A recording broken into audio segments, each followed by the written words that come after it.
you. Thank you so much for that introduction, Fatima, and Yusuf, for your comments, which are excellent and a good way for me to also situate what I want to talk about, actually. So I really appreciate that, and I appreciate you all for coming and making the time on this Saturday morning. I don't even know. It's been a busy few days. I don't even know what day it is. I'm glad I got the Saturday, right? Real pleasure, and it was, absolutely my pleasure to chair the committee and that gave Fatima the Calgary Peace Prize back in 2022 for her excellent work and the initiatives, excellent work on combating vaccine apartheid and global inequality when it comes to healthcare services and healthcare medication, making it accessible to people around the world. And especially, of course, an honor to be speaking on Land Day in Palestine, where in 1976, 6 Palestinians from الداخل بنسميها بالعربي. These are the Palestinians that were forced to become Israeli citizens, second-class Israeli citizens after 1948. And when they were protesting Israeli theft of their lands, 6 Palestinians were killed on that day, and then that became the commemoration of Land Day every year after that on March 30th. And in many ways, that was a really key turning points for those Palestinians living in what became Israel in 1948, because it really was a signal of their sort of political awakening. I mean, they were always aware and awake to what was happening, but that was a key moment in turning the tide within that community to more, actively oppose Israeli settler colonialism. So what I'm going to talk about today is start with a little bit with for about 30 minutes or so. Talk a little bit about settler colonialism. I'm not going to spend that much time on that because of the crowd that I'm speaking with. I'm not going to do a 101. I'm not going to do any of that. But happy to answer questions in the Q&A about any of the material, especially if people are looking for, how do you counter this myth that the Zionist propaganda machine directs at us for this or that point. So happy to address that in Q&A if people are interested. But I'm going to keep it limited in terms of, I'm not going to go through the history. I'm talking to a crowd that knows it pretty well here. The key part to understand is that, we need to always remind people, again, it's not for you, but it's just a reminder for us, for all of you to remind people that anything that has been happening since October, the genocide that has been unleashed against the Palestinian people since October, is not just something that came out of nothing. It's an intensification of already ongoing structures of genocide. The Israeli state has never stopped its structures of genocide. It is founded on a structure of genocide. And that genocide does not just happen in 1948, also out of nothing. They had already started the expulsion of the Palestinian people from their land in the 1910s, the 1920s. The 1936 Palestinian Great Revolt against British imperialism and Zionist settler colonialism was directly the result of the expulsion of Palestinians from their lands. They formed the backbone of the Great Rebellion in 1936 that lasted 3 years. They were most of the fighters, for example, in the fighting with Izz ad-Din al-Qassam, and engaging in labor strikes and general strikes and all of it, they were dispossessed Palestinian fallahin that were forcibly moved into urban centers and became the urban poor. They were the ones that, in fact, raised the alarm about what the Zionist settler colonial project was all about to the urban elites. They came to the urban elites, were like, the Zionist organizations, they're not just like any other landlord we previously had, where the landlord changes, but we are the people of the land. The land is ours. We communally own it, or own it in a more substantial sense, which I'll talk about a little bit later. These Zionist organizations are buying this land to kick us off of it. This is not the same thing as what was happening before. They were the ones really that raised the alarm within Palestinian society. And then you had a lot of these urban elites and professionals starting to mobilize at that time to say, okay, you know, they want to take our land. This is not just you know, capitalists coming to make money. We can critique that too, but it's not just that. There's more. There's something else happening here. So Israel, the Zionist ideology has always been settler colonial root and stem. And to, you know, to simplify, because it is really simple, it just involves the idea that there's these Palestinian people that lived on these lands for thousands of years. They're indigenous people to that land. And European Jews, following Zionist ideology, have decided that this is where we're going to build our state. So those people have to go. That's it. It's really that simple. They want to expel us from their lands, take it, make it theirs, establish exclusive Israeli sovereignty, Israeli Jewish sovereignty, and make sure that the majority of the inhabitants of that land would be Israeli Jews, not Palestinians. Palestinians, they were okay with a small minority, just like what you would have with the Palestinian second-class citizens and third-class citizens of Israel, about 20% of the population at most. And if you hear Israeli leaders today, they want that number to be small as well. So that's the Israeli state project at its root cause. It's settler colonialism, the expulsion of Palestinians from their land, the establishment of exclusive Israeli Jewish sovereignty, the elimination of Palestinian sovereignty and belonging and life on the land. So, sovereign existence, free sovereign existence on it. So in 1948, that's when the Zionist project takes the majority of what became Israel. The land they purchased before, that they were expelling the Palestinians from, comes to constitute anywhere between 4% to at most 7%. Most scholars would tell you it's generously 7%, but let's give them 10% if we at maximum of what becomes Israel after 1948. So the overwhelming majority of the land that then became Israel in 1948 was taken through war, was taken through violence, forced expulsion, killing, genocide. That's how Israel came into existence. Now, they wanted the whole piece of land from the river, the Jordan River, to the Mediterranean Sea from back then. You know, you always hear in this Zionist propaganda, oh, we accepted the UN partition. No, they didn't. They actually did not want to accept it. The reason they officially accepted it is because they knew the Palestinians would reject it. And they were like, well, it's in our favor to let them reject it and use that in our propaganda. But we don't want it either. We want the whole thing. But they couldn't take it all because there is such a thing as Palestinian resistance, and at the time, Arab resistance in general to this idea. Because no native goes, yeah, please take my land. Yeah, I'll leave for you. And nobody says that. Who would say that in their right mind? That's completely unreasonable to expect of anybody. So Palestinian resistance ensured that the Israeli state would not be from the river to the sea in 1948. But they never gave up on that goal. So that's why it's an ongoing structure of genocide. They want the whole thing. They still want the whole thing. And they thought, well, we'll just get it. Ben Gurion used to use the language, we'll get it stage by stage. Don't worry, we'll get it stage by stage. And from that moment onwards, they've never gotten off that path. That's been their path from day one. It still is. And that's across the left and the right wing. The Israeli state had left-wing governments throughout like the first 40 or so years of its existence. They all had the same goal of taking the whole land. They just had the left and the right differ on tactics. That's it. But they want the whole thing. And so in 1967, of course, you have the occupation of the remaining land, but they couldn't expel that many Palestinians. They still expelled some Palestinians during that time, but they weren't able to do a 1948 again for a variety of reasons. Again, the Palestinian resistance is the key one that drives international pressure to begin with. But that's when you start to see the beginning of a system of apartheid. Now, what you have to always understand is that apartheid, Israeli apartheid, is not a final destination for the Israeli state. They never saw it as where things would end. They saw it as a holding pattern.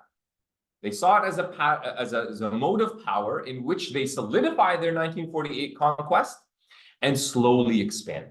So that's when you had the increasing of settlements. 1967, the next day, the war ended, the next day, settlements began. Pretty much literally almost like that. And the Israeli governments always supported it, right? And they supported it with material support, political support, legal support, and of course, most importantly, military support. To this day, this is what they do. And that's, again, left and right. When people go, for example, oh, well, apartheid is different in Palestine versus South Africa, well, of course it is. There's no such thing as a copy and paste when it comes to these big forms of power. There's, of course, it's just, they're all different. Settler colonialism is all different. When people go, oh, well, you can't call this settler colonialism. It didn't happen exactly the same way it happened in Canada or the US. Well, yeah, no kidding. This is why we do something called comparative analysis in academia, because you need to compare things that don't look exactly the same. And you say these are similarities and these are the differences. It's not a complicated thing. But the fundamental ideology was always colonial and racist in the mold of the European colonial project that started in the 15th century. It never deviated from that whatsoever. And people want to talk more about that, I can during the Q&A. So, okay, so now we jump into apartheid here. Some people, for example, say that here it became that it is, exactly as you have said it, settler colonialism underpinned South African apartheid. They just couldn't do it. That's it. If the Dutch and the British had their way, they would have gotten rid of everybody and just made this a white country and took the whole land. That was their dream, as it was in other parts of Africa. Keep some people around as a minority for cheap labor, but that's it. But there certainly here apartheid became like, okay, well, this is as far as it's going to go. So the apartheid system here did view it as the end point, so that they would maintain just that small minority of whites ruling over everyone else. In Israeli apartheid does not view that as the end. They just view it as a holding pattern. And again, they expand the settlements, they steal more lands. They've not stopped stealing land since 1967 in the West Bank, in Jerusalem, everywhere.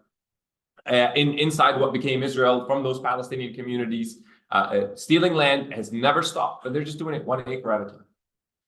And they know that they're just awaiting their moment to do a mass expulsion again. I wrote that in 2021, that an event of mass expulsion is coming.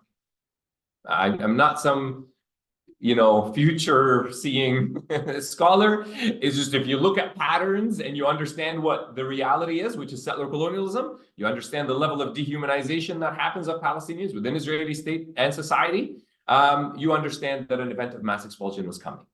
And this is what we're seeing right now. I don't know that they'll succeed, but they want to get rid of as many Palestinians as possible from the Gaza Strip and take as much land as possible. And they always think in stages, even if they don't get it done in the next few months. They'll go, well, just cut Gaza into 4 pieces, 2 pieces, 3 pieces. Don't allow people to return. Make the land uninhabitable. People will leave. Build this stupid port with the Americans, right? Like there's all of these plannings and strategies that they're using right now. They are determined that this will be a moment where they do another Nakba, where they do get rid of a big chunk of the Palestinian population and take more Palestinian land and eliminate the Palestinian struggle for liberation. They've not gotten up that path. They still think that they can accomplish that in this particular moment. Again, whether that happens or not is another question, because there is such a thing as Palestinian resistance. And Palestinian resistance is always based in the Palestinians in Palestine, but of course it reaches out to the globe and people like you join it. So you're part of it here. You're part of the resistance movement here, as are people across this entire world, right? What I want to focus on now is a little bit about, okay, so what does decolonial liberation mean and look like in Palestine?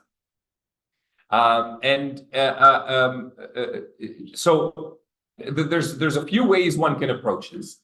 I'm gonna approach this through the question of the mode of resistance, because that is also a big talking point that you find out there of Palestinian quote unquote terrorism, which is of course a complete nonsense and a purely political concept meant to erase Palestinians from history. But I want to talk about armed and unarmed resistance and look at what each path, and I'll explain what I mean by each path shortly, can mean to Palestinian decolonial liberation. So let's get one thing clear from the get-go. The Western Euro-American liberal discourse about this mythology and fantasy about unarmed violence or non-violence as this great force that is morally, upright and comes in and revolutionizes it. It is all nonsense. There's no such thing. There's no such thing. Any struggle against any form of power that is purely unarmed or purely armed. There's no such thing as pure nonviolence or pure violence. Those ideas are not real. And those they animate that liberal Euro-American discourse. In every single struggle for decolonization, there's always a combination of the two. You always find, and I don't use violence and nonviolence, I use armed and unarmed. They always co-present. They were present here. And once again, even in unarmed action, like general strikes, there's violence. There's a thing called strike committees. I know strike committees in Palestine. I've read about strike committees here. Strike committees their job is to make sure that people follow the general strike. Guess what? When you ask millions of people to do a general strike, or thousands of people to do general strike, not everybody's going to join it. But you need everybody to join it. So you form strike committees to make sure that everybody joins it. And I know enough about strike committees to know that they don't just knock on your door and say, "Hi, can you please join the strike today?" They don't do it that way. There's a threat of violence in them, in those strike committees. That's how they work. So there's violence in nonviolent action. So let's just throw all that aside and work within a different way of thinking about this, where inevitably you're going to have armed and unarmed violence or resistance in any given struggle for decolonization. But I do think that there is validity to the idea from a scholarly perspective, from an activist movement perspective, from both perspectives. There's legitimacy to the idea that one can take center stage more than the other. So to me, and then depending on which one takes center stage more, that has a huge effect on the manner of the decolonial liberation. And I'm getting to land as I go into this, I swear. So I mean, for me, I theorize that unarmed resistance, so things like general strikes, refusing to pay your taxes, marches, everyday acts of refusal, things that you're all familiar with here in the anti-apartheid movement that were extremely effective. To me, that is the guiding principle of the decolonization struggle, when the central action and the central guiding principle is mass withdrawal of participation from structures of power. Structures of power only work because people participate in them. You draw that mass participation, you really weaken those structures of power. The example when I teach about this, actually, I always use the anti-apartheid. They stopped paying their rents, they stopped paying their taxes. All that was feeding the coffers of the South African apartheid regime. You withdraw that, you put a good hurt on them, right? Like that's what mass withdrawal of participation. And I do think mass withdrawal of participation often involves mass collective participation in self-governance. When you withdraw from structures, you recreate other ones by necessity, right? Like so, and I'll bring the example of Palestinian popular committees of that later to help clarify that. But you still need structures to make sure people are fed, to make sure that education still happens, et cetera, et cetera. So you end up creating your own structure. So you are participating now in mass self-governance. Now, when armed resistance is the guiding principle of action, the mobilization of the masses becomes viewed a little differently. It's not so much about withdrawal of mass participation. It's more about we need the masses to basically help fund the armed resistance. Because decolonial armed resistance is not carried out by a state, by definition, right? So you need people to hide you, you need people to feed your fighters, you need people to do healthcare to your fighters, you need people to collect intelligence for you. So mass mobilization becomes geared more towards those actions as opposed to being focused on withdrawing of participation from colonial structures. In fact, sometimes you want people to stay in colonial, especially economic colonial structures, because that's how they're going to make money that you're going to get fed with, right? So that to me becomes the major difference between those two paths of action. And of course, I'm talking about this theoretically. I know it's much messier in real life, but that is the job of academics, is to try to make the messiness of real life into these kinds of conceptual paradigms that help us make sense of them. And so, in my view, if armed struggle is the central path, is the guiding principle of action for the Palestinian case, then we are likely to see what I would call a partial or limited liberation. And the other path is where I think we can see more a promise of a real decolonial liberation. So why do I say this?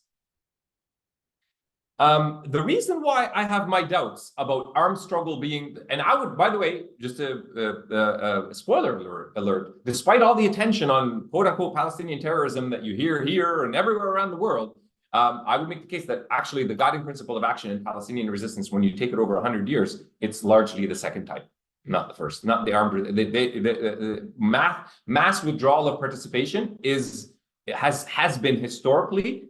Today it's a bit tougher. Today is kind of like an in-between space, but because of the Palestinian Authority mostly. But anyway, the guiding principle of action has been withdrawal of participation. And we'll see that in the example that I'll bring out later in the first Intifada. So I don't think this has actually happened yet to the Palestinian struggle, but I do think that there are three shortcomings when the armed struggle becomes the guiding principle of action. And this is based on what we've seen in the post-colonial world. So I'm not coming out of this from nothing. So I think the three main reasons is one, by the nature of the activity that we're talking about, which is a war of liberation, armed struggle tends to focus on removing the enemy, not necessarily structures of power. Number two, violence, as I argued in my first book, is really impossible to control by any political force, whether that's a powerful state or a resistance group. And it produces effects that nobody can control or foresee. And usually those effects being the continuation of violence, and more critically, the idea that violence can always overturn political structures. And number three, since armed resistance is by necessity carried out through hierarchical structures of organization of mobilization, if you know of a horizontal warfare, let me know. I've not come across it. It is very difficult to dismantle those hierarchical structures in the aftermath of armed resistance, making it much more likely that an authoritarian regime will appear. And we've seen this in the post-colonial world quite a lot. So one of the ways in which this uncontrollability of violence manifests itself is in the spreading of the idea that violence is inseparable from the political. So since violence founded this political entity, since it overthrew the settler colonial regime, there becomes a foundational idea circulating within society that violence can upend political regimes when you don't like them. And the people that will hear that message the most are the people that take over the ruling reins after the liberation. And they'll say, well, we got it through that violence. What about maybe and they might have good excuses. They might say there's a counter-revolutionary force that wants to bring back the settler colonial regime. We need violence to maintain that. Like you can actually, it's not about being bad people or anything like that, or the wrong ideology or the right ideology in the leadership. I think it is part of that larger structure of the impossibility of controlling violence. So this is why I think you're much more likely to see authoritarianism arise in a post-liberation moment when you use armed struggle as the guiding principle of action. And worse is that they'll start to then draw on the old colonial structures of power and reimagine them in post-colonial form. Not unlike what you're talking about with apartheid now appearing in a different way. You don't know who the enemy is anymore, but it's still, you can feel it as something that is still replicating the same problems. Now, this is not to say that nothing has changed. Just like I wouldn't say that in South Africa that nothing has changed from your apartheid years to now. I think that would be a disingenuous argument. Things have changed. So that's why I would call it partial liberation. Because even though you would have authoritarianism, inequality, and a violation of rights, lack of the lack of economic redistribution at all, not just land, At least it's not happening in the context of genocide. So if you at least stop that, then I'm not going to call that nothing. So I'm going to call that partial liberation, limited liberation. Just like I would say, Mamdani, I agree with some of his arguments, not all of it, but he's not wrong to say you can't call like apartheid that nothing happened. He called it the decolonization of the political. Now, I do have some differences about how he prioritizes that over the economic and the social. But he's not wrong to say, Robben Island is not a prison anymore, right? Like that's real. But it makes the task of decolonization, and I understand decolonization as creating an alternative world, an alternative political system, social system, economic system, legal system, and reimagining what it means to be human, our relationship to the land, reimagining state, society, nationalism, all these things that we have come to live in through the European colonial age. Reimagining all of that. This was the dream of Frantz Fanon. This was the dream of C.L.R. James, the dream of Edward Said, the dream of all of these thinkers and revolutionaries in the 20th century.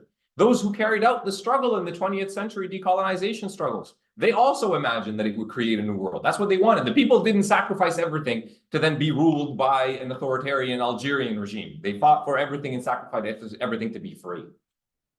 But this form of action does make it more difficult to do that. Now, in contrast to that, I do think that the guiding principle of mass mobilization and action that withdraws mass participation from structures of power has a much better, although not guaranteed, chance at decolonizing settler colonial and racist structures and radically transforming social and political life. And I do think one of the most important examples of that in Palestinian long story of resistance are the popular committees of the First Intifada. The First Intifada happened in 1987, started in 1987, and went on until roughly 1993. And the backbone, and so, I was 8 years old when the Intifada started, living in Jerusalem. It's no surprise that I go back to it. It's shaped my political consciousness from a very young age until today.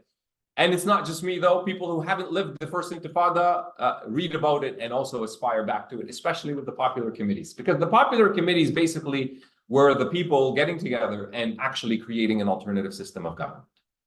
They governed everything. They took on all the functions that we would associate with sovereignty: education, healthcare, food, community safety, organizing mass protests and mobilizing for general strikes.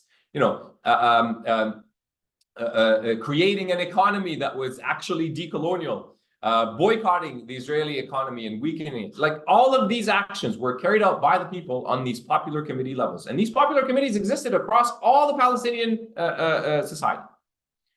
And they mobilized people across class, across religion, across gender. And actually, the women's movement was really a big part of the mobilization. They had really excelled at mobilization tactics that did do that very well. Across political factions, urban, rural, none of that mattered. They mobilized people across all those levels, and popular committees popped up everywhere. Sometimes in a small neighborhood would have its own popular committee. And even as a leadership structure emerged called the United National Leadership of the Uprising, Unified National Leadership of the Uprising, the UNLU, it was made up of people from the popular committees.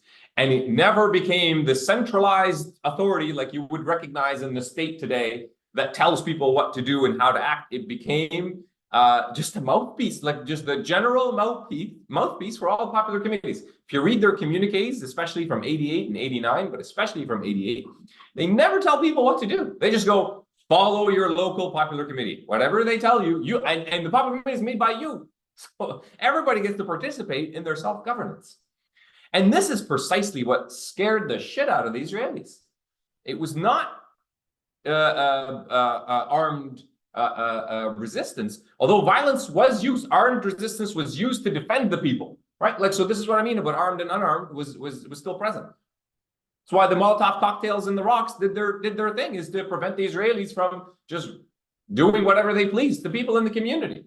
So there was armed resistance, but it played a particular tactical role within this larger structure of the popular committees, not the guiding principle.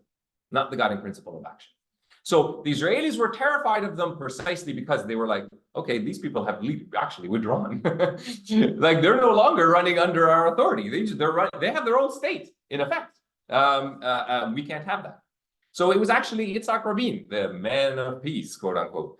He was the person in charge that criminalized the popular committees. Because they were terrified, like I said.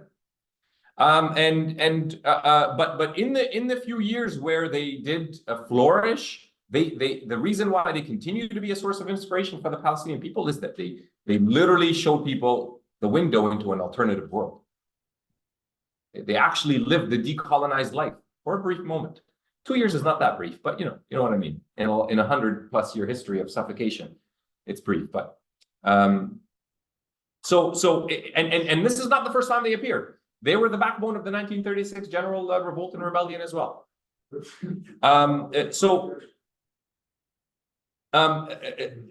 that's, that becomes, I think, a very important model for what liberation, decolonial liberation looks like, because again, it recreated a structure that was really actually like grounded in mass self-governance, not this bullshit election every 4 years that they do in the States or whatever kind of thing they call democracy. There was more democracy in those 2 years of the Popular Committee than the entire history of the US, where they tell us they're the, whatever, shining city on the hill and all that nonsense. Now, underpinning this, I think, is underpinning the popular committees is also a longer tradition of a particular kind of relationship between the Palestinian people and the land.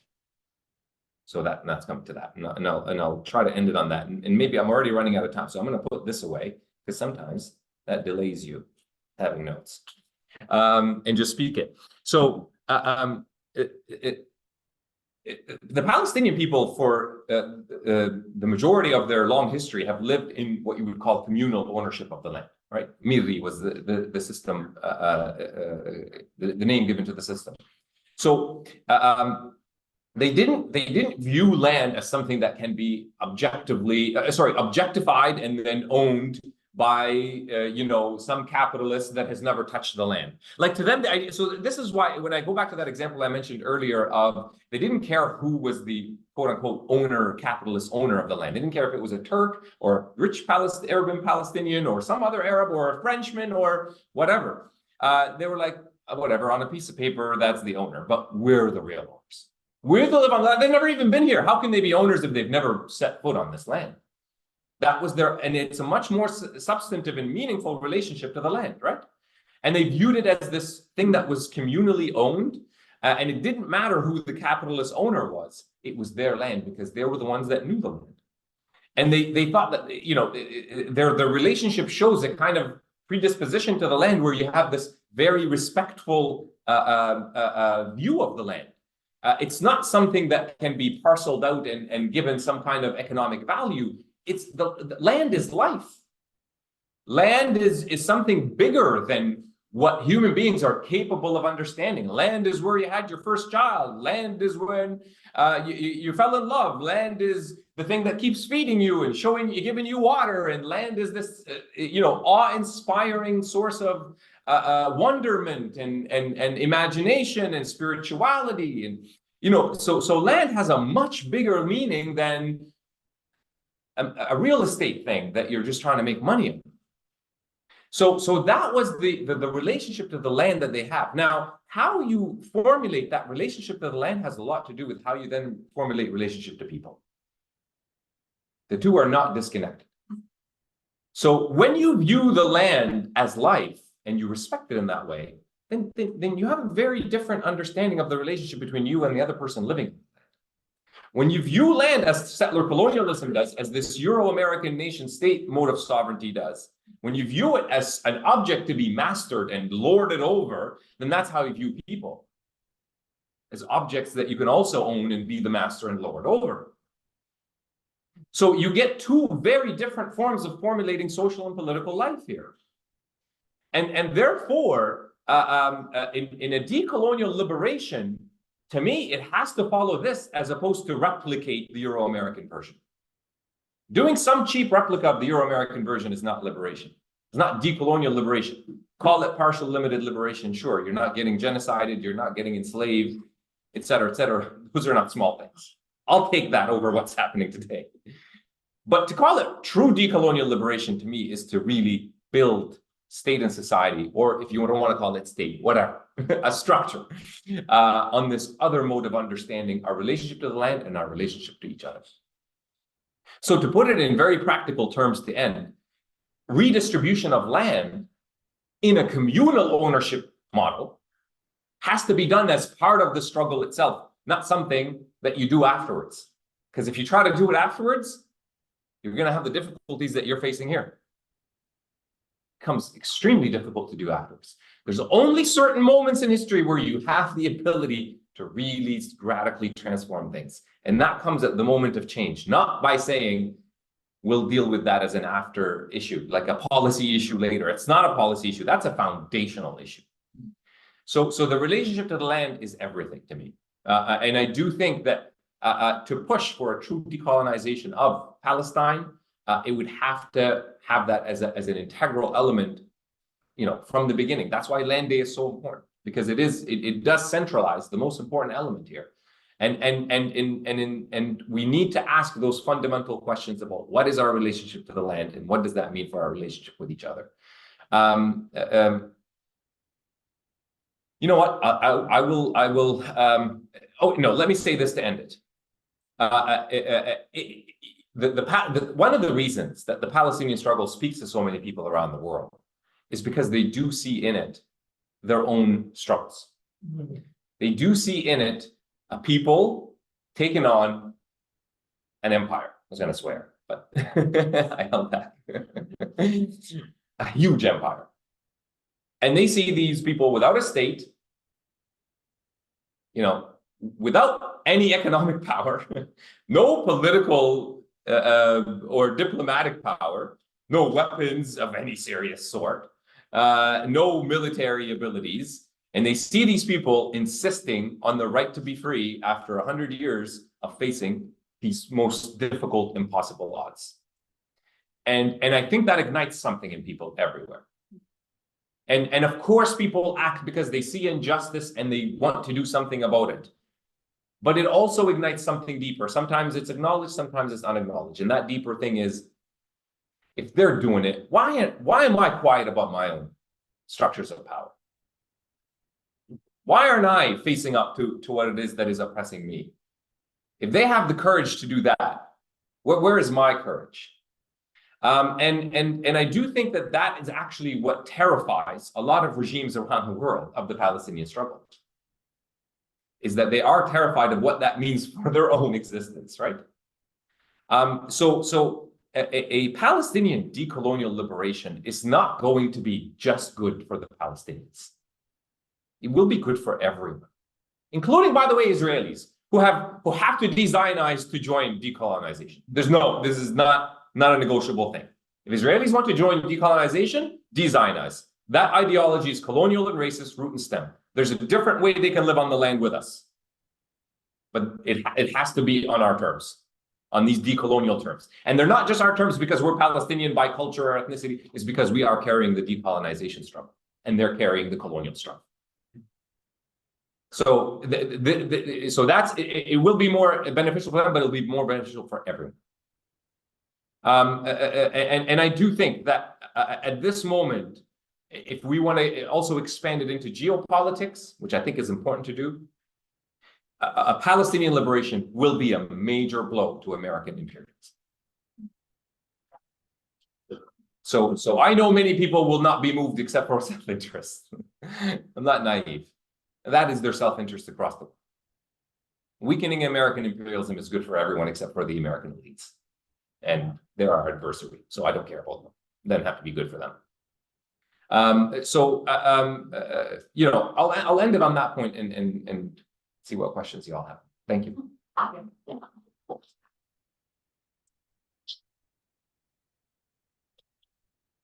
Thank you, Mohammed. That was a wonderful discursive journey through colonialism, liberation politics, and what a decolonial freedom and liberty for Palestinians actually mean. No, I mean, I think the very definition of colonialism is acquiring as much land as you can with as few people as possible, with the objection of extraction and using what is left of labor for purposes of extraction. That's what colonialism is everywhere in the world. Settler colonialism is obviously very specific to that. We've seen settler colonialism in South Africa in a very specific guise. We've seen settler colonialism in Australia, in Canada, in the United States. So there's different guises of it. And I think Mamdani argues that probably the Israeli model is more akin to the United States model than South Africa, because it has more resonance in terms of how American settler colonialism had kind of unfolded over centuries. So the objective of today's discussion is to try and, looking at this constructed theoretical framework to describe Israel, and how do we use this towards a theory of liberation? And I think that's what Mohanad's spoken about in terms of very interesting, and it has much resonance for us in terms of looking at an armed struggle and the hierarchies of power, and how those are transferred to the post-colonial state. And when we see some of those authoritarian tendencies within South Africa itself, that has resonance for us, because we had a different model of leadership from the United Democratic Front and a mass democratic movement, which lost out for power. And that's why we ended up with the state in South Africa we did, very kind of hierarchical and abuse of power. But I mean, the models we use to describe Israel have been threefold. And I think they're not mutually exclusive. In fact, they're interrelated. So we look at settler colonialism, we look at apartheid, and we look at occupation. Obviously, all interrelated. But what's interesting now is if you read some of the Zionist propaganda, they've begun to use the decolonial word to describe Zionism as a decolonial framework, to try and create some kind of indigeneity for Jews in that area. I mean, obviously, Jews always lived for millennia in that area. It doesn't mean all Jews lived in that area or were descendants of that area, but they try to claim an indigeneity and therefore claim that Zionism is a decolonial movement, because we're trying to we were expelled by the Romans or by whoever it is, and now we're trying to reclaim that land. So it's a decolonial movement. So part of that claim of Zionism is also beginning to appropriate, and we need to be careful about that kind of decolonial thing, either based on a historical claim or a biblical claim or a place of refuge. So this is a broader historical context, and we understand it, and Mohanad's put it beautifully in terms of looking at the popular committees during the Intifada and how they created this kernel of a new democratic society. Obviously, it was seen as a threat by Zionism, and they were crushed. But the question is, how do we begin to look at this broader framework we've got, and an analytical framework of Zionism and Palestinian liberation? But how do we begin to focus it on this moment? Where are we now in this moment? And what's the balance of forces since the 7th of October? So we look at broad analytical framework. We look at that within a particular context of October 7th, and we say, what's the balance of forces now? And where do Palestinian liberation stand? And how does this inform both our strategic objectives as part of Palestinian resistance and Palestinian solidarity, but also our tactical moves that we make? How does it inform us in that way? And I think today's discussion is around taking the theoretical and bringing it into a practical realm in terms of tactics and strategy, in terms of what we look at decolonialism. So, we've seen a plethora of initiatives. And I mean, again, I'm just looking in South Africa, we're seeing, lawyers for Palestine, medics for Palestine, we're seeing all of these kind of initiatives. How do we begin to consolidate them in some kind of way which begins to challenge power? Because ultimately it's about challenging power. And I think Gramsci's model is very interesting in terms of hegemony. And I mean, part of the mass democratic movement in South Africa was challenging hegemony at different sites. And this is what we're trying to do with these multiple movements we have, whether medical or legal or whatever it is, you challenge power within those different sites. So yeah, just in kind of summarizing the kind of framework that I think Mohanad spoke about, putting words in his mouth. But being the facilitator of this discussion only has one meaning, and that means I get to ask the first questions. So my first question, and I think which is most important, and I think David Ben-Gurion, when he wrote after 1948, when he wrote to his son, and he says, today we're going to take what we got, But because this is what we can get today, but we're going to take the rest later. And that's what Mohammed has spoken about. He says that this whole process of settler colonialism is ongoing. Started in 1910, 1948, consolidated with the state. But since then, they've used every opportunity to continue. So my first question to Mohammed is, this is the Zionist objective. It effectively means that the peace process is merely a shield to continue settler colonialism. There's no real commitment to whether a two-state or a one-state or any kind of solution. It's basically a ruse to continue under that kind of that cover or shield of that to continue the settler colonial project. Absolutely, absolutely, and so I actually view the peace so-called peace process as actually directly tied to the popular committees that I was talking about. So before the popular committees, there were these things called municipal committees. I don't know if they want me to, I think, do that. I see Fatima back there. There was these things called the municipal committees that the Israeli state basically installed, basically strong men to rule over different Palestinian communities and do the dirty work for them, not unlike what you saw in other colonial projects. But these municipal committees were rather weak, and they were quickly overthrown by the popular committees. They got rid of them very quickly.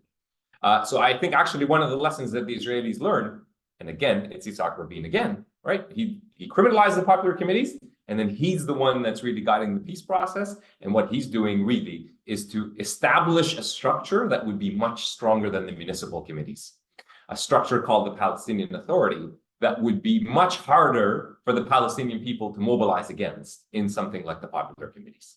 Unfortunately, he was not wrong. The reason why it's very difficult today for something like the popular committees to reemerge is precisely because of the Palestinian Authority. That doesn't mean that this is going to work forever, but it has been working. You could say, for example, the popular committees appeared in the 1936 revolt, and then they stayed in practices, but on small scales, but they didn't reemerge into large scale until the 1980s. So someone else do the math for me, but I think it's 50 years. So maybe we'll have to wait another 50, but they'll come back, I'm sure of it. But the Palestinian Authority as a structure is a big obstacle in that. So the peace process was viewed precisely as creating a stronger structure within the Palestinian community that would do the dirty work for the Israelis to maintain quote unquote security, meaning to keep Palestinian resistance quelled, to quell Palestinian resistance as much as possible. And you can, it's honestly, I know there's lots of like propaganda and debates people get about this. You just have to raise one thing. Did the settlements expand during the peace process? Yes. If a state was serious about a two-state solution, about granting another people a right, even I'll use their language, granting another people a right to a state, would it make it impossible for that state to emerge through the expansion of settlements? Of course not. So that's it. That's all you really need to do. Just look at the actions and stop talking to me with your nonsense. Like that's how I would approach them, right? And let me also just jump back to the question about Zionism using indigeneity and where the decolonial power. Do not cede ground to them on that. Do not give up Palestinian indigeneity and decolonization because they're starting to use it. Call them out for being the invalid, baseless, dumb argument that it is. There's no serious scholar that agrees with any of that. So I wrote a piece in Mondoweiss countering their talking points against this if people are interested. It was just published a few months ago, Zionism and Colonial Modernity. It's very simple. Indigeneity is a political positionality. That's it. And who occupies that political positionality in this case are the Palestinians. It's clear as daylight. And Zionism is colonial root stem, like I said. So there's no argument for indigeneity. Nobody denies Jewish history on the land. Of course, it's been there for a long time. So have many other histories. And the idea that gives them the right to create exclusive Israeli Jewish sovereignty, the recreation of ancient Israel, all this nonsense. This is all insane. There's no basis for it in reality. There's no academic today that tells you ancient sovereignty, which is the time of ancient Judea, Samaria, or Judea, is the same way that sovereignty exists today. Nobody says that. Zero people say that, academic-wise, and no matter what their political leanings are. So the notion that they're just the recreation of this ancient kingdom and it's the same thing and all that, it doesn't withstand any kind of serious scrutiny. So do not cede ground on them on that, push them back on that, and remind them that you know who else called themselves the decolonial revolutionary power? The US, because they fought off British imperialism to gain their independence and decolonize the US. So every settler colonial power does this. They're not the only one. They all try to indigenize themselves and call themselves decolonial. So that actually, when they do that, you just tell them, actually, you're proving my point. You're doing the exact same things that other settler colonial powers did. Yeah. Thank you, Martin. So my second question is, again, so part of the structures of what we call Bantustan powers in South Africa. So this is what the Palestinian Authority represents. So the Palestinian Authority represents an obstacle to Palestinian liberation. Now, you spoke about passive resistance and you spoke about mass, movements, and part of the objective of that is to remove support for power. So to withdraw your support from that power, because power is legitimated by the support. But if you withdraw that power, you delegitimize it. Now, because of the acute separation between Israel and Palestinians, what impact does Palestinian passive resistance and withdrawal of support actually affect Israeli power? I guess that the other side of the question is, to what extent can that be used to delegitimize the Palestinian Authority and create some kind of alternative framework within Palestinian society? Yeah, no, those are really critical questions and very important ones. Just the small thing that I'll start with, I don't like passive resistance. There's nothing passive about withdrawing of going on a general strike. You could get killed for it. In fact, many people do. There's nothing passive about that. That's actually a very aggressive form of action. So I don't like the term passive. It's not and that's why actually also I've read this, anti-apartheid activists hated that term. If you go to Palestine now and tell people like you're a part of passive resistance, they'll be like, don't even talk to me. Like, what are you talking about? This is very active forms of resistance, right? So so just the terminology thing there, but I know exactly what you're saying. We're on the same page with the substance, but yeah, so what makes it difficult today is precisely the structure of the Palestinian Authority. So what do we do about that? So this is where BDS on the global scale becomes critical. Now, it's not going to be easy to coordinate this exactly at the right time. But from a theoretical standpoint, we need two things to happen at, relatively speaking, the same time. Doesn't have to be the exact same time. One could help the other, is what I'm trying to say. Is a global withdrawal of participation and then the Palestinian withdrawal of participation to recreate something like the popular movements. I feel like the global BDS part needs to come much more stronger first in order to allow Palestinians to really challenge the PA. If the PA starts to see the writing on the wall globally, that there is a movement here, there is serious pressure being placed on the Israeli state, they'll either change themselves, radically transform themselves, because there's still some good people within the PA. They'll either radically transform themselves or the Palestinian people will be able to get rid of them. Because there'll be so much pressure on Israel globally that it would be hard for Israel to even maintain, and the Americans to maintain because the PA exists only because of the American support, right? Like the American money, Canadian money, German money, Arab countries' money that directs them towards security operations, right? So I do think that this, the Palestinian struggle is a combination of both. So the global BDS campaign needs to grow, needs to strengthen, and needs to start placing serious pressure on the Israeli state. There's no other way. I mean, if we're going to go down this path, then that's the only way. The other path, the armed struggle path, can go a different type of direction. But also with its own challenges, by the way. It's not an easy one, and it will take maybe even longer than this path. I actually think the mass withdrawal of participation actually has a shorter timeline for liberation than the other one, despite what people think. And that's not just unique to this case. Scholars have shown that to be in many places to be the case, that mass withdrawal and participation can actually produce quicker results than does armed action. So we do need the people of the world to push for BDS, isolate the Israeli state politically and economically, put pressure on it legally. If that happens, then that serious pressure should, I know it will, generate more space for Palestinians to act on the ground and either radically transform the Palestinian Authority or get rid of it and revive the PLO as a structure. I'm not seeing. Maybe it could happen the other way.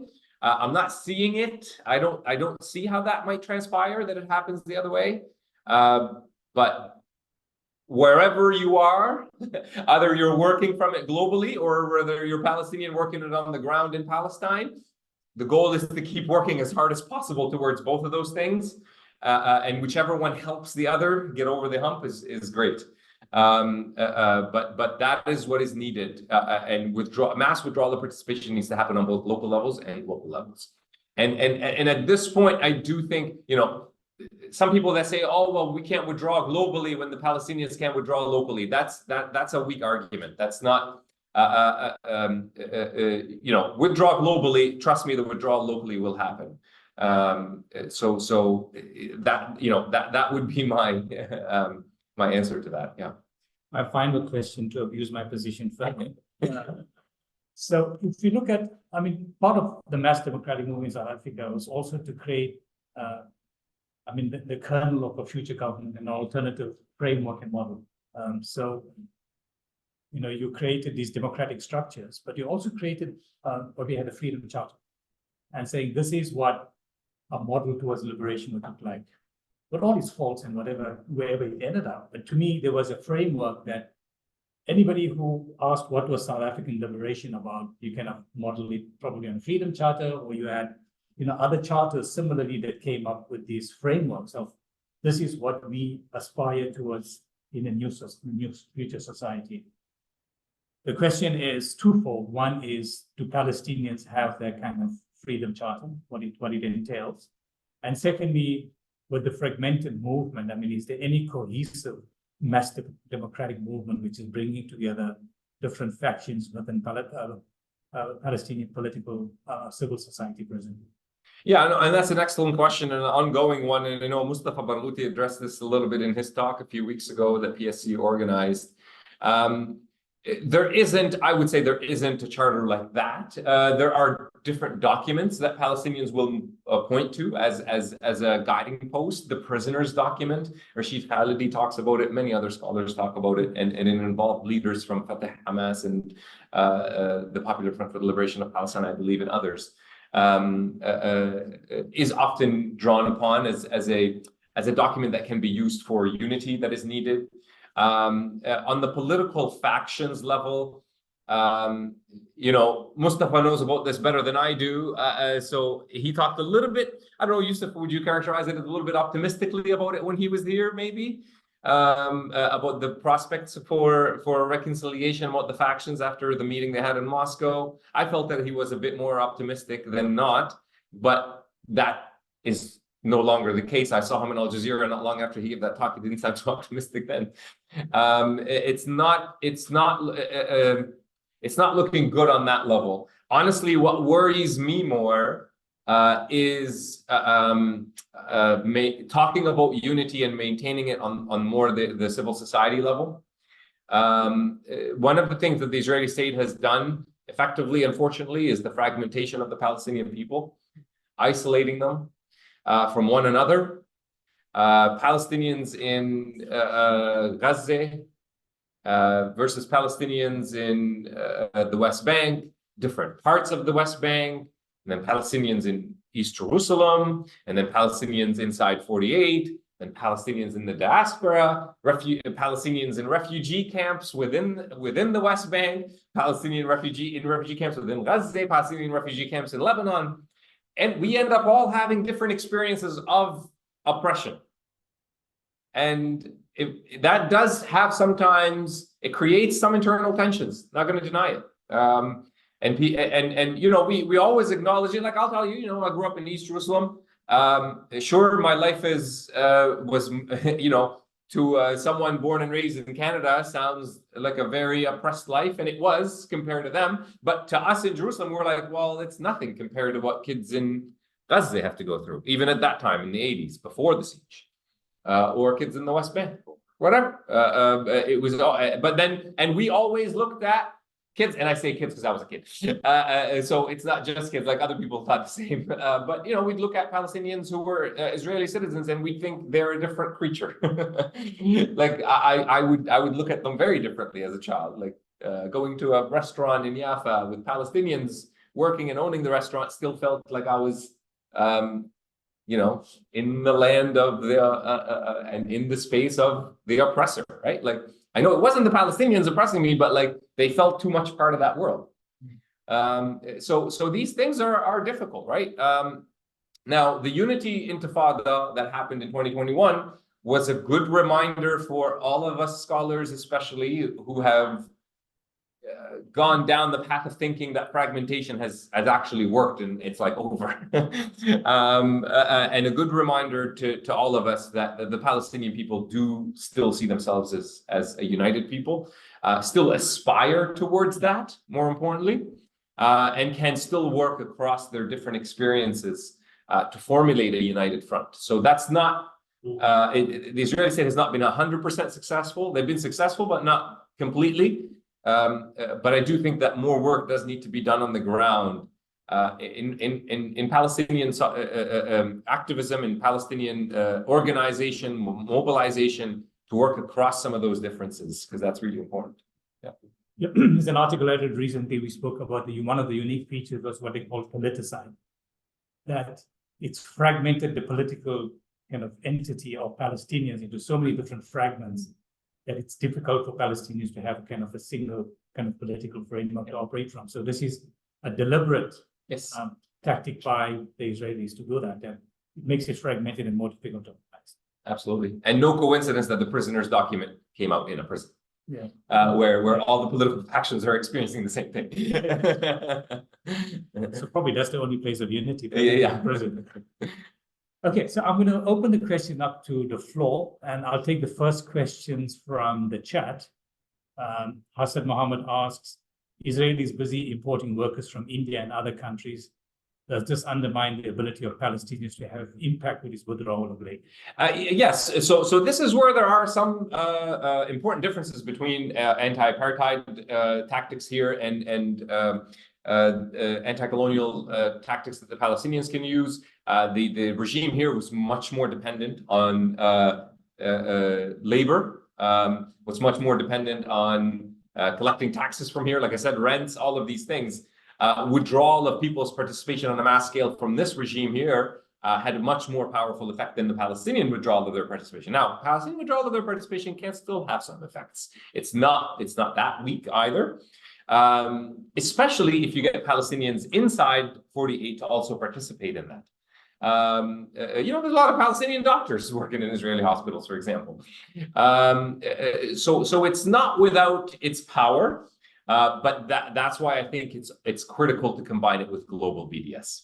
What will really hurt the Israeli state is the withdrawal of participation from people around the world, not just stop buying their products, but forcing your states against their will to divest from Israeli companies, to boycott the Israeli economy, to cut off diplomatic ties with Israel, to cut off ties, universities with their universities, cultural institutions with their cultural institutions. That, if that does start to flow on a large scale from the global level, it will enable then the Palestinian withdrawal of their participation internally will have a much greater effect. That will really break the back of the settler colonial regime. I am convinced of that. That will be enough to bring them down. But I understand it's a massive undertaking. It's not impossible, but it's very difficult, but that is what is needed. Thank you. Open up the floor to question.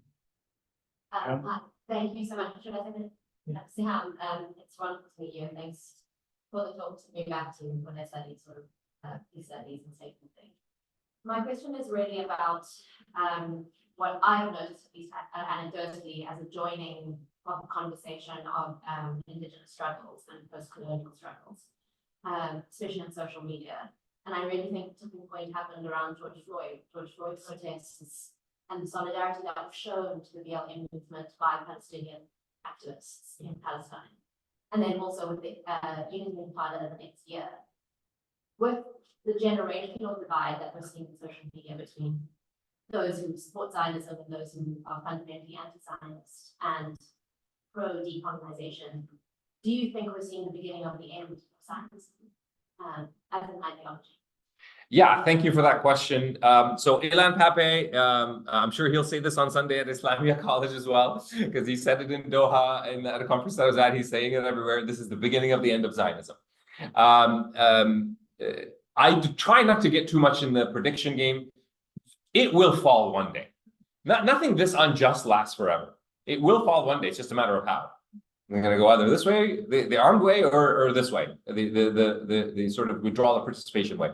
There's no third way. It's going to go one of those two ways. And by the way, I'm not, no Israelis listening here, but they'd rather this way.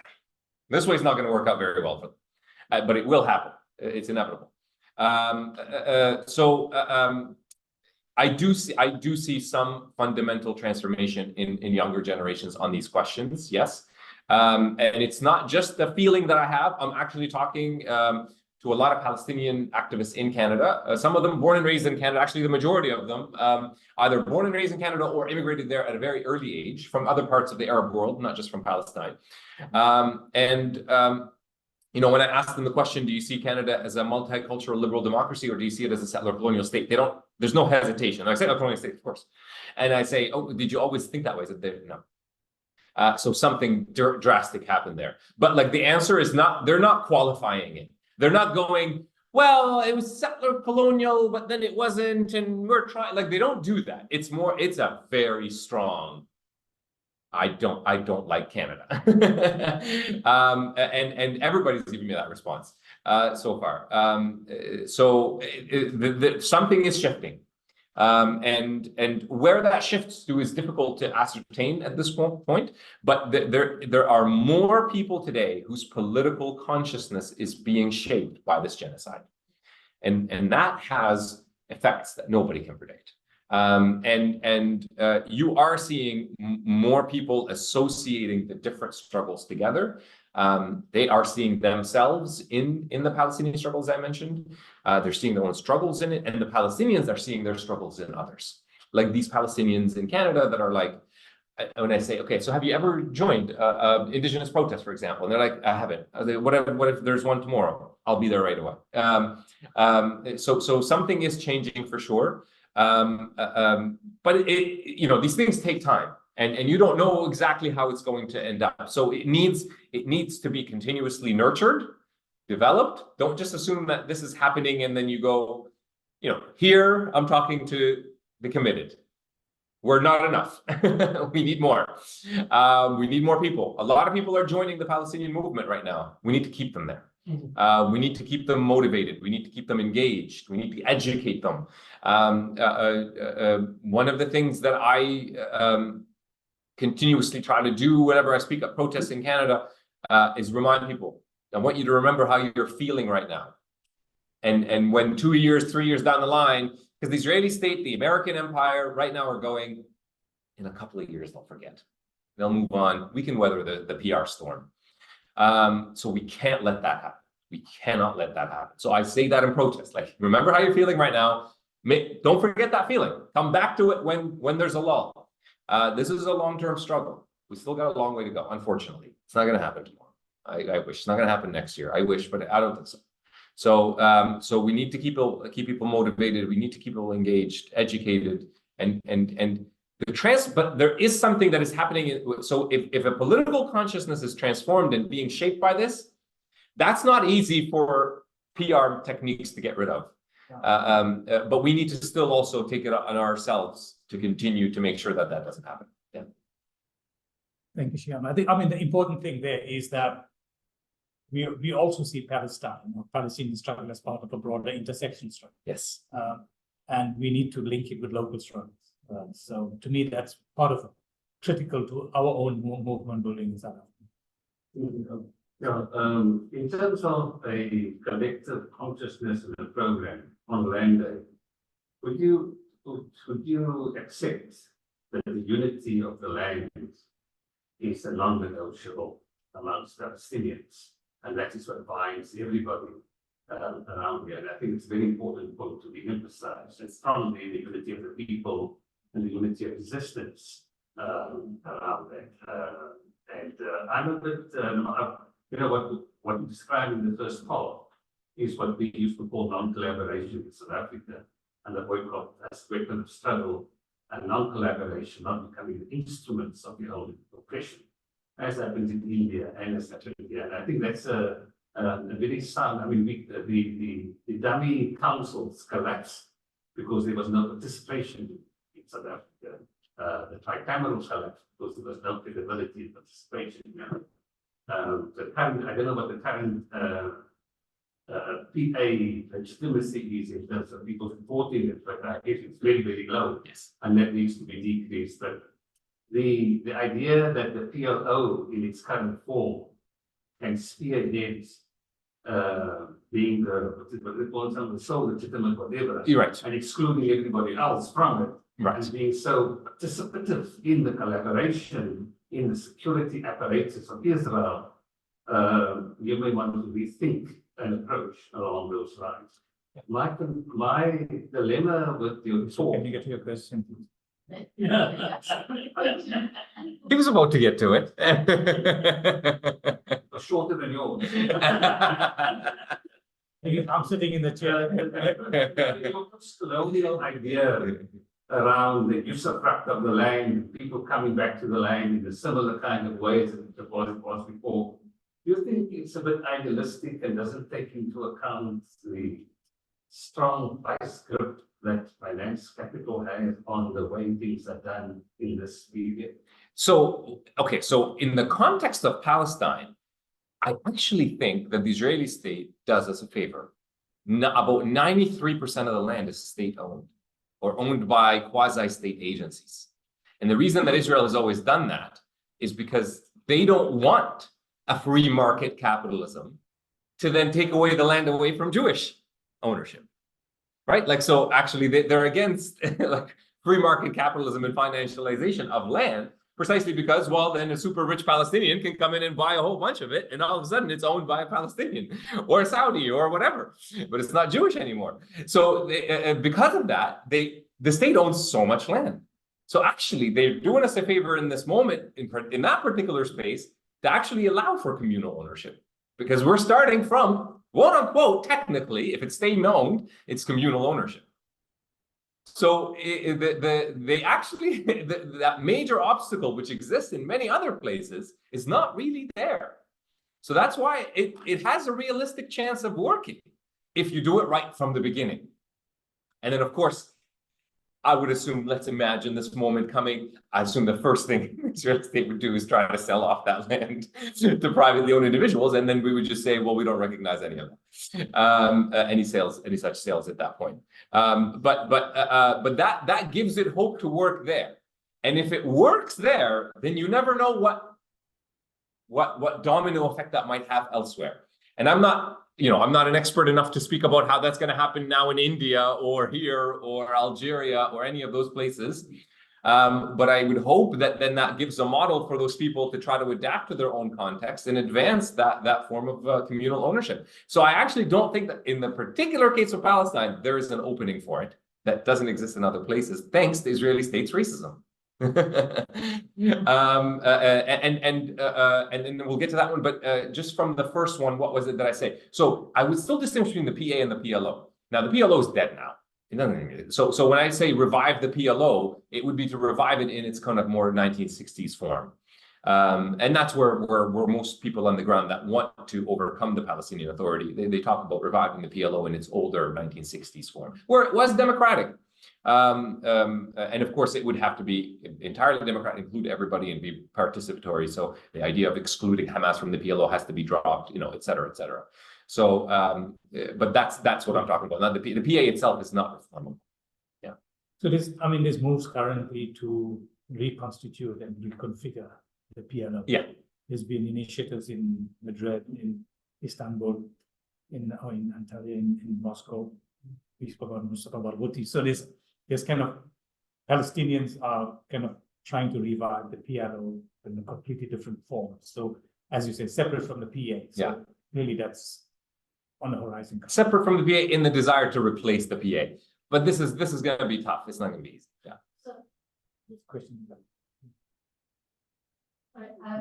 related to the land question and what you were saying, that I really appreciate this presentation, but given the state-owned land in the Israel context, I understand that that's at least there, but is it in desirable areas? Because it's the same as, you know, in the South African context, it might be that the South African government owns X tract of land, but it's not in necessarily the places that needs to be. We've seen even with some of the redistribution of land pushes and that people don't necessarily want to go farming. They need in developing areas. So I was just wondering in the Israel-Palestine, you've got all these settler communities breaking up the West Bank area on areas of land which was historically, or part of Palestine anyway, but how do you get that fragmentation back into communities when it's so fragmented? Right. So, okay. So, and to clarify, 93% outside of the West Bank and Gaza Strip. So it's the land that is Israel proper, quote unquote. We're 93% of that land. So there's some good land there for sure. And then, so within the West Bank, it would be a different story. And you would, but that land, there's already a lot of it that is communally owned. Some of it, there is probably more capitalism within the Palestinian economy in terms of land ownership there. But I think you would have to come up with, and you know, I'm not an economic expert on how to do land redistributions, but theoretically speaking, I think if you approach it from a communal ownership redistribution of land model, then you can, and then of course you're dismantling in this context settler colonialism and apartheid. So those settlements are no longer fragmented. It's like Palestinians can now go live in those buildings. Like, too bad. If you don't like it, leave. So you are talking about a fundamental retransformation here of movement. You know, I'm talking about a situation where the wall is coming down. People in Gaza are free to go anywhere they want. You know, and so on. But the land redistribution model would have to be structured in such a way. And of course, it's not like this is going to be easy. I'm not being naive, but that would be the best way forward is to construct it in such a way where you do think of communal ownership first and foremost. It would have to be part of that negotiated future. Yes. Which I felt we missed out of it in South Africa because right.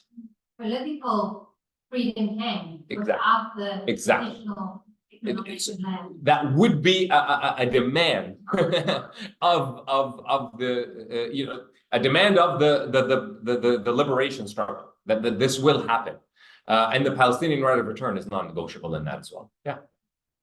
Just two questions. One here.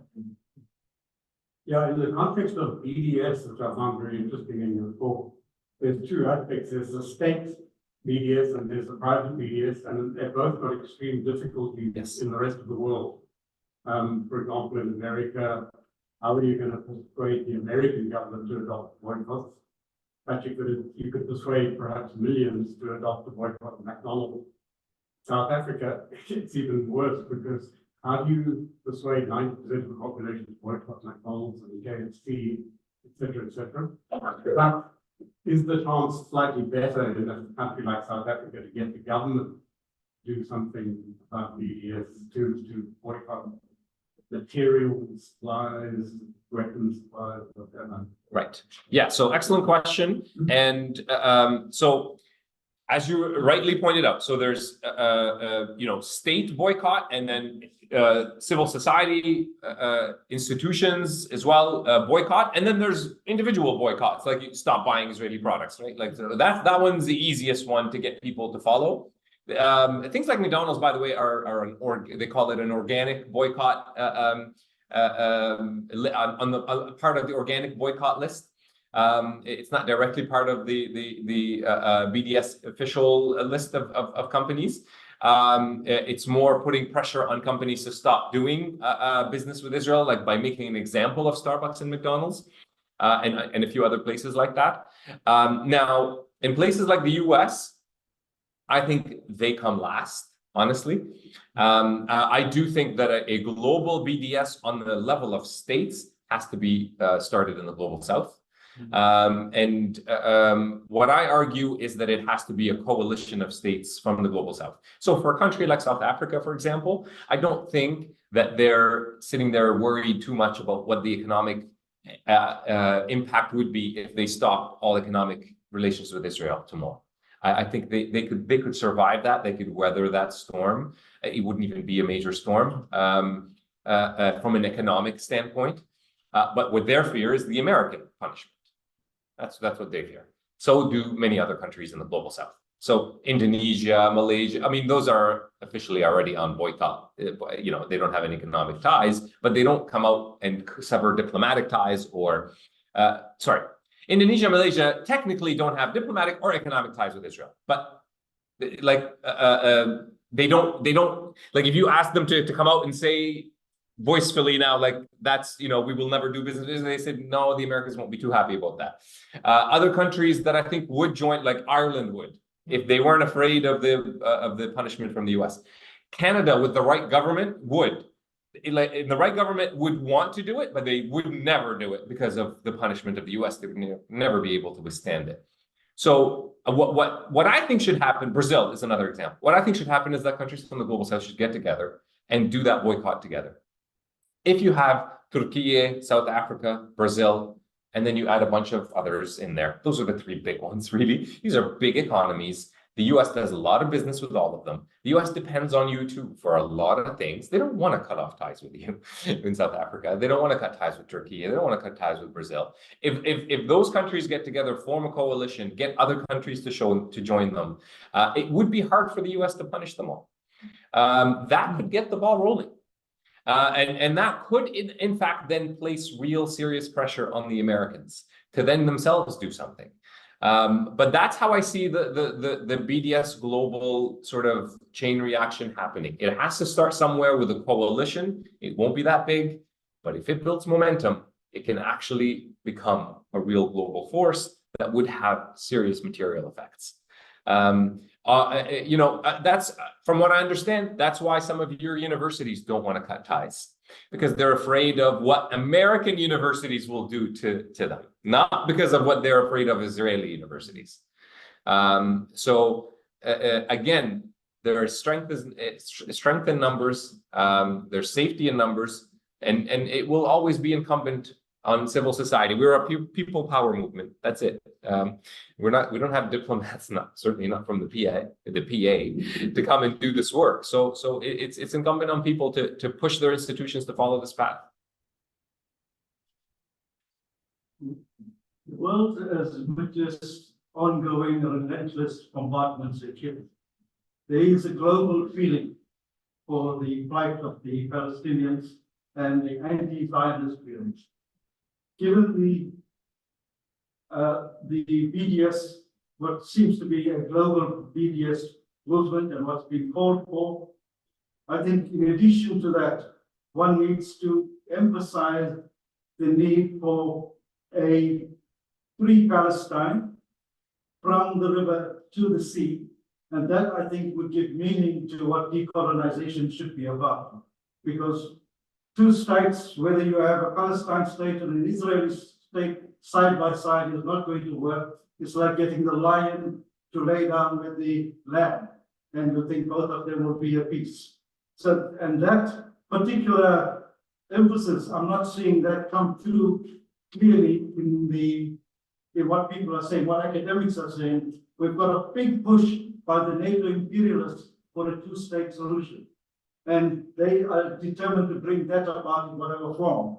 But I think ordinary people the world over need to push for something more. Yeah, no, and I totally agree. Is the other question related to that? No, We can take two questions. Yeah. thanks. Yeah, so I was interested in your comments with regard to the arms struggle. And why it is, in your view, maybe I got it, that it is almost a secondary role, or less effective role. And why this is particularly interesting for me is that I do believe settler colonial states have the monopoly on violence. And so the ability to be able to influence even armed resistance to their existence is something that always puzzles me. So, but on the other hand, when I was looking at the resistance of the people in Jenin, for example, and in parts of the West Bank, and the ability to be able to almost have a psychological victory and to be able to send a message to the invincible Israeli occupation forces that you can be defeated. I think that that does quite a bit for the popular psyche and even for the psyche of us looking from the outside, that with the struggle of the Palestinian people looking almost insurmountable, with so much support for this genocide, I'm trying to understand why in many people's mind this idea of an armed struggle sometimes has a kind of lesser importance. And so maybe if you can just enlighten us a bit on what actually happened in the West Bank that was particularly different, why the type of the armed resistance in Gaza particularly invited so much response, just so that we can get a bit understanding. Sure. Yeah. So just to reiterate, I'm not saying that it's either or. Both are always present. So in the example of the West Bank that you just brought up, that would still be, in my view, armed resistance as a tactic, not as the guiding principle of action. I still think that within the West Bank, there's still an emphasis on mobilizing on the grassroots level. It's just becoming, mass withdrawal of participation is just becoming more difficult for them to do that. So, but I still think that in places like Jenin or others, armed resistance is used as a tactic of self-defense. It's not the guiding principle of action. So, and it does have those effects that you're mentioning. So it's not, again, it's not an either or. It's just of which one is the guiding principle of action. So that's the major difference there. Now, as to why, what's the difference between armed resistance in the West Bank and the Gaza Strip? So, I mean, there's a long answers to that with a whole bunch of contextual reasons. But one of the main ones is that Gaza did have some ability to develop its capacities for armed resistance more than in the West Bank, precisely because of the way in which Israel decided to approach the Gaza Strip. So the whole disengagement plan was to basically build a prison around the entirety of the Gaza Strip now, and then suffocate it that way, and then basically make life so unlivable that people start to leave on their own, and Israel would have complete control over the lives of Palestinians in there anyway. But there was enough space there for Palestinians to maneuver, dig these tunnels, and develop capacities for armed resistance that they were not able to do in the West Bank because of how the tight control there still is in the West Bank, the presence of Israeli soldiers everywhere. So that's kind of one of the technical reasons why resistance develops differently in Gaza versus the West Bank. And there's also longer historical trajectories there of Gaza being really at the heart of the armed resistance for a long time. For a variety of reasons. But yeah, so it's, again, I'm not taking this from the perspective of the European American discourse and liberal discourse of, oh, nonviolence and da. There's no such thing as pure nonviolence or pure violence. It's always a mixture of both. It's just a matter of which one becomes the guiding principle of action, like I said. And yes, I favor the withdrawal of participation for the reasons I outlined. That doesn't mean that that's my read of what's going to happen. So how history transpires is not up to me. If you ask me, honestly, I think we're on the other path, not this one. That this one is, if it does not achieve results right now, I think more and more young minds and hearts across the Arab and Muslim world and beyond are thinking this is the only path, is armed resistance. So we need to build up our capacities for that. But that's a long road too. So this is what people need to understand, that that's a very long road with so many uncertainties in it. You could also lose the final battle.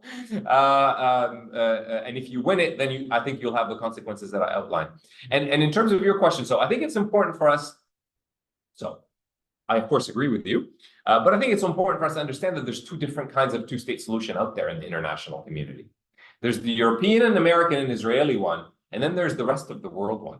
So if you listen to the court case at the ICJ, not the genocide one, the other one, the hearings on the occupation, on the legality of the Israeli occupation, China, the African Union, the Cooperation for Islamic Countries, I'm getting the name of that organization wrong, but basically the entire Arab and Muslim world, the African Union, China, Chile, the majority of Latin America, the majority of the world sees the two-state solution as a Palestinian state of 1967 borders, full East Jerusalem as the capital of the Palestinian state, full rights of self-determination, which means full sovereignty, and a contiguous connection between the West Bank and the Gaza Strip. Not all of them speak about the Palestinian right of return, but not all of them dismiss it either. If you listen to China's speech, for example, it was full of colonial domination. They used that word multiple times. Israeli colonial domination, the Palestinian right to self-determination. They viewed it in the decolonization language of the 1960s and 70s. So that's a very different kind of Palestinian state than the one that the Americans and the Europeans and the Israelis talk about.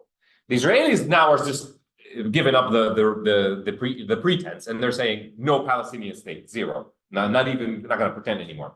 The Americans and the Europeans have a version of a two-state solution where the Palestinian state is Bantustans, no military, no full self-determination, no sovereignty, forget Jerusalem, and no contiguity between Gaza and the West Bank. And basically the 18% of limited Palestinian sovereignty over the West Bank. That's it. Those are two very different two-state solutions.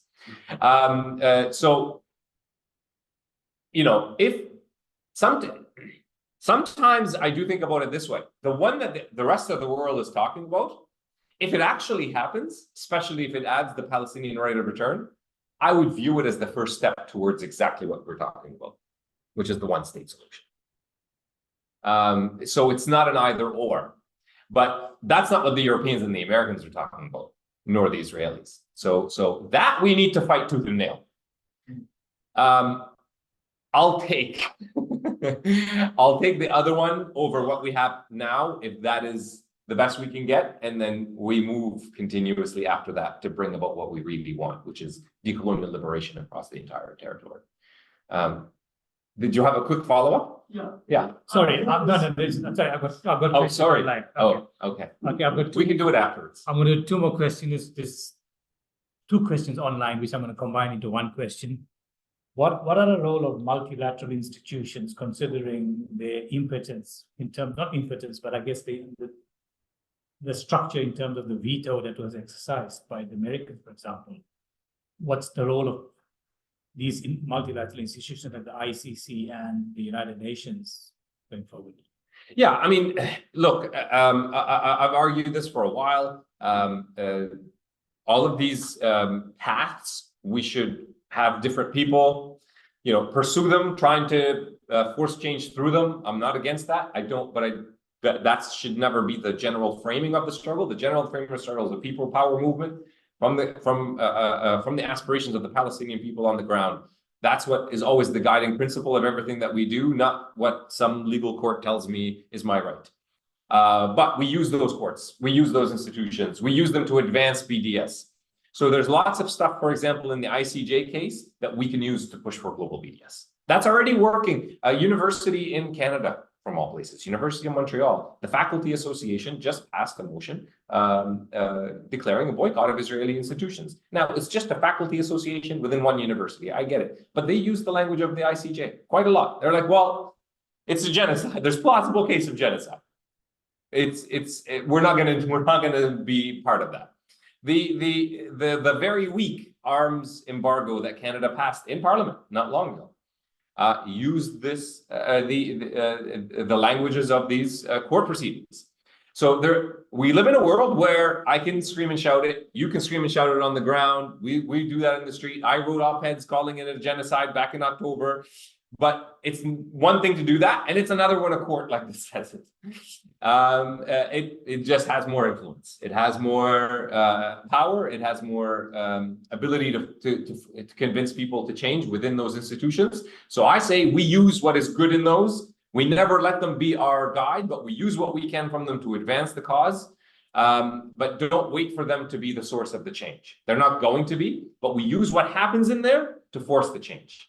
The US has way too much on the line in its support of Israel in terms of money. Biden called it an investment for a reason. He called it an investment in the 80s. He called it investment again in 2023, before October. And what you call something an investment when you expect a return? He knows they get a return, a big return. It's not just the weapons industry. It's not just financial industries. It's all the dirty work that the Israelis do for the Americans in Latin America, in Africa, in other parts of the world. Who trains and arms the fascist groups that the Americans want to put in power in Nicaragua and Guatemala? The Israelis, Chile. They're their bulldog. They're not going to just let them go. So the American veto will always work to protect the Israelis. But that's why, as well, on the geopolitical level, we need to encourage countries around the world to take this moment to challenge that. To take this moment, you can tell them there's grassroots support for this now. This is the moment for you to weaken American power. American power is not good for you. Nobody likes them. I mean, let's not kid ourselves. There's a reason why American travelers put Canadian flags on their bags. Nobody likes them. So, they probably can't get away with that anymore because nobody likes Canadians now. That's a good thing. Yeah, exactly. Yeah. This might date me a little bit in terms of when that used to work. There's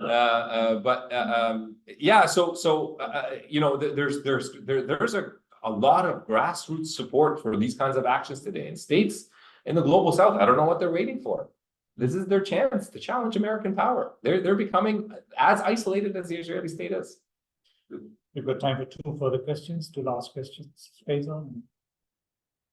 So you mentioned the different experiences of Palestinians, whether in Lebanon or Egypt or Canada. I'm interested to find out that within Israel proper, 20% of the population is Palestinian. And it's almost like a neglected voice. So how do you then align what's happening inside Israel, where the Palestinians on a daily basis experience the apartheid and the daily resistance in Gaza and the West Bank? So how do you bring these two together? Because it is almost like the 20% is not, if it's spoken about, it's very hurtful. Yeah, listen. It's not an easy position that those Palestinian communities find themselves in, to be clear, right? So they face a lot of pressures in terms of loss, job loss, economic pressures, imprisonment, and many other challenges that they face within their communities under Israeli occupation. And their citizenship, by the way, is Lana Tatur, who herself is from 48 Palestine, argues, a scholar argues that it's a settler colonial regime of citizenship, right? They have to give up their sort of Palestinian sovereignty in order to become quote unquote Israeli citizens, and they never become that. I think that those communities are going through their own sort of internal dynamics and struggles to find their place in the Palestinian struggle as well. They've always had a place in it. Let's be clear. But how that plays out in the larger picture, you know, it's just not an easy position that they were thrown into, and it's not an easy answer to it. But in 2021, they really came to the fore. Like the Unity uprising, they were huge players in it, especially the young generation. You know, there's still a good chunk of that community that believes in at least some kind of representation in the Knesset, and the voting numbers of people who vote is not great, but some still do go down that route. But their commitment to the Palestinian cause, I never doubt. Let's just be clear. It's just that it's hard to sometimes relate and have the same, you know, be on the same page in terms of like what's happening in Gaza right now. I mean, they're obviously infuriated right now, but like right away in October, you know, the video went viral of the woman that got arrested for just sharing a post on Facebook. Like it was a nothing post, right? Like so the amount of repression that they face from the Israeli authorities is quite serious, and it's very difficult for them to just rise up the way that maybe someone in Gaza does or in the West Bank. But yeah, but the efforts to continue to build those bridges are ongoing, for sure. It's difficult, but they're ongoing. Yeah. Final question. Yes. So the question related to PDS. I understand the argument around the withdrawal from power. I'm wondering if there's an alternative way to think about power around the manifestation of solidarity locally within civic society, between civic society across the world. They are speaking about ways of engaging in multiple ways across sports, academia, business, social cultural activities, etc. What do you think that all of those types of activities could play generally in alternative sources of power for the state? Yeah, absolutely. No, those are all very important. You know, so there's multiple layers to BDS. Like we said, there's the individual, there's institutional, and then there's different sectors of society, like the ones that you just named, and then there's the state one. The reason I spent a little bit more time recently on the state one, because I find that one the least talked about, and right now should be the most talked about, because we have an opening now that we usually don't have. So that's why I'm harping on that one, because that's the most difficult one to get, I think. And I think this is the time to really push for it and frame it in the language of anti-imperialism, because that is what it actually is. So that's why I'm focusing on that. But in terms of people work on the ground, like do whatever area that you're in. I know there's a guy that comes to these events that always brings up the soccer thing, and he's part of the sports. Yeah, fantastic. Keep doing that. Like that's your area too, man. Just keep working within it. So there's you know, we should be working in all of them for sure. And always think about it. Have the strategy behind your action is that you're always building momentum, and whatever success you have in one area, use it to build it in another area, and so on. So it's always about just building that momentum. And I know it's difficult when it's happening across such vast spaces. But there is some logic to the madness and the chaos, and you're not going to have, you don't need to wrap your head around the whole thing in order to do what you need to do on the local level. See what I'm saying? So just keep acting on your local level to push it as much as you can. And trust me, your successes here will reverberate. Like people will go, you know, somewhere in Canada, in the middle of nowhere, going, well, they just did this in South Africa. Let's celebrate that. Let's push it forward here. Like that's why I brought up the example of the Canadian one. Like, yeah, so hopefully that gives you encouragement for your work in universities here. Yeah, it's always about just supporting each other in that way. Yeah. Thank you, Mohammed. That was a phenomenal session. Thank you very much. Thank you.